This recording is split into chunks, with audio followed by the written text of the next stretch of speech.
Hello there. In this video, I'm going to share with you some deep secrets to win consistently in the poker games. So, the first point is that you should never disclose your profits and losses and how much money you have to others, or let us say on a certain day you made a profit of say $1,000, and if you disclose it to your friend or your loved one, then you will develop an attachment to that money, and that attachment is not visible to you. So what is going to happen is that you are going to lose a little bit of that. For example, say you lost $50 from the $1,000 you won, and because you have already shared with others, okay, that you have this X amount of money, so you are not happy having $950, and you now basically want that $50 back at whatever cost, and you end up making stupid decisions, and uh, you keep accumulating losses, and at the end of the day you find that the entire $1,000 is gone. So you never want to uh, share how much money you have with others. Keep it a secret to yourself, because in poker there are ups and downs, and every day there is going to be some up, there is going to be some down. If you are going to tell it to some other person who doesn't play poker, then he's going to be very confused, because every day you are going to say something, okay, I have this much amount, tomorrow you are going to lose half of it, and then you are going to win it back, and that is going to add to a lot of emotional turmoil. So what you should do is you should always have two bankrolls. One bankroll is your life bankroll, and your poker wins and losses must never affect that. And on top of that, you should keep all the gains or losses secret to yourself. You should not share it. And to celebrate your wins, you can, like, throw a party, you can take other person out, you can buy a gift, but never ever tell like how much amount you have of your poker bankroll.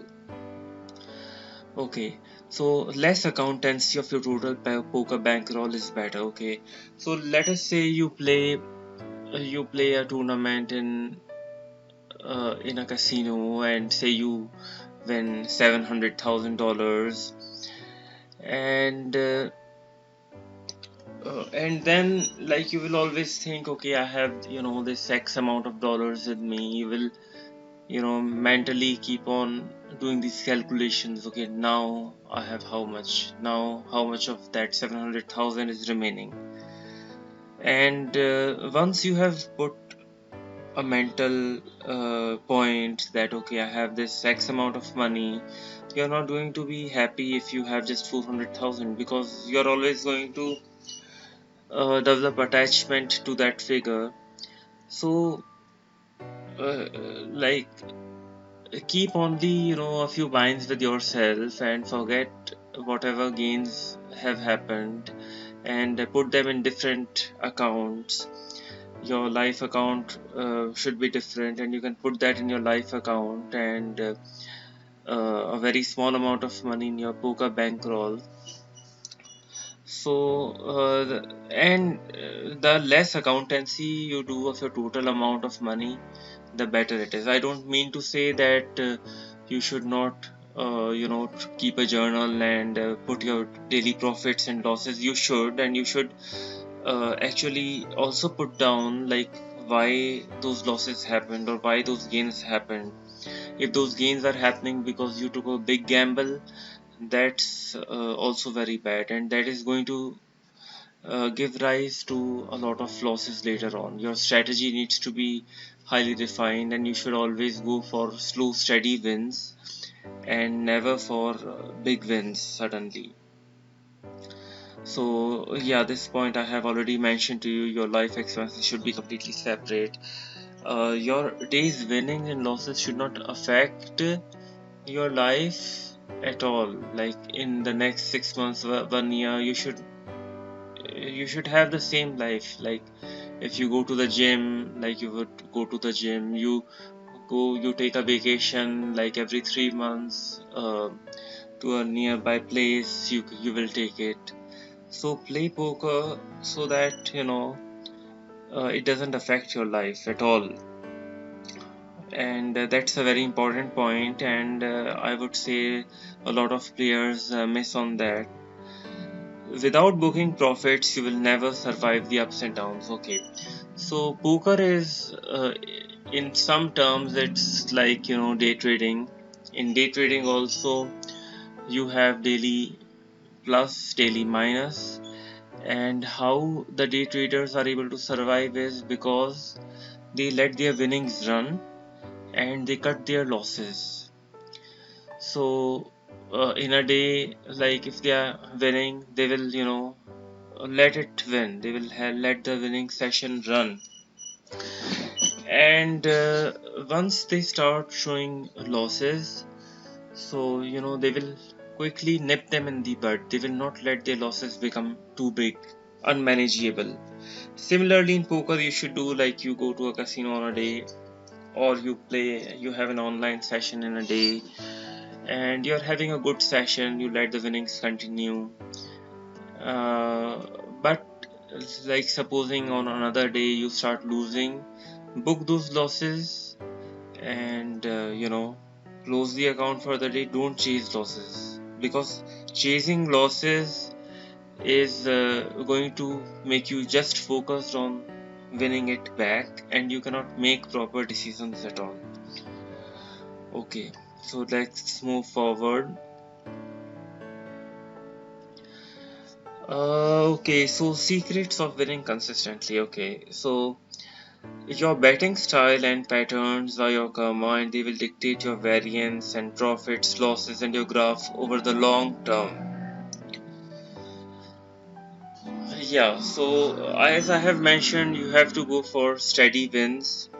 You cannot go for big leaps, because you are going to fall.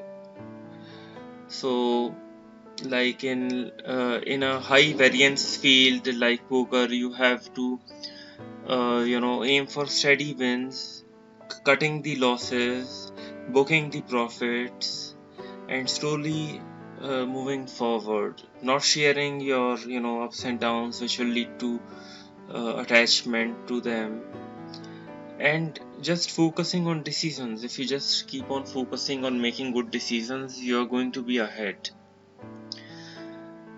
And even if not ahead, due to some reasons, you will not have a long losing curve. The more you lose control and let winnings slide, the bigger will be your losses. Okay, you have to control your feelings of attachment to money. You have to book profits. That's what day traders do when they have made good profits, or like those stock market investors, and the bulls will run, people will start taking profits, and then what will happen, the there is going to the stock graph is going to go down a bit, and there is going to be a news. Okay, stock has fallen X% because people have booked profits, or some stockbrokers have booked profits. So that's how you should also do. Book the profits, get up with the winnings, Even though it may look like hit and run, you know save your winnings. If need be, sit for half an hour more, just see the flop fold. Don't get involved in any big pots. And once you're out of sight of other people who have seen you, making huge win, then slip out of the poker room. And if you're playing online, you can always quit. There's nobody going to complain, okay, that you're not giving us a chance to win it back. Your losses should be less and your winnings always, just like stock market. So this is a very important point. If you're going to make bigger losses and smaller wins, you won't survive in the long run. You have to make big wins and you have to make smaller losses. And most players, what they will do, they will have small wins, and when the losses start, they will be big. So you have to think really deep why it is happening. There is a flaw in your strategy, and what essentially you are doing is you are pyramiding your losses and you are cutting short your winnings. So you have to snap out of that. You have to let the winnings run, and you have to nip the losses in the bud. Poker will never die. You must have enough to stay in the game. Okay. So there is always going to be poker tomorrow. Some players are going to quit forever. There are going to be other players. The card rooms are always going to run like they have run for so many years, for so many decades. The games are always going to run, but you must have enough to stay in the game. So if you're going to take big chances and try to take big leaps, or if you think, okay, I will just take this last chance, then you won't survive till tomorrow. Always you should plan for tomorrow, what your next session will look like. You should save some money for your next session. Let us say if you bought in for say just $200 and you're left with only $35. So don't go all in with ace 5 suited, even if you are on button and you're first to act. Take those $35 and get out. Whatever money you save, then you can put it aside, like 5 or 6. These small amounts will amount to a single buy-in, a decent buy-in. Okay, so I believe I have given you a lot of stuff to think about, and if you really go deep in this, then you will start building a mental framework that will help you survive poker in the long run. Winning a session, a few sessions, or a month is anyone can do, but surviving for years in poker is extremely challenging and difficult. There are going to be downswings, and a lot of your psychology will dictate why those downswings are happening. So maybe you're chasing losses subconsciously. So you have to think deeply about these points. And if you are a break-even player, like you're not winning, you're losing some money, or you're already deep down in red, there are a lot of other great activities to do in life. Don't just get stuck with poker. People have made billions, doing great businesses. Like they have risen from nothing to having billions of dollars uh, in just a lifetime, and doing the work they love to do. So you should also think about other opportunities. You should find your strengths, and you should then explore other opportunities also. Thanks for listening.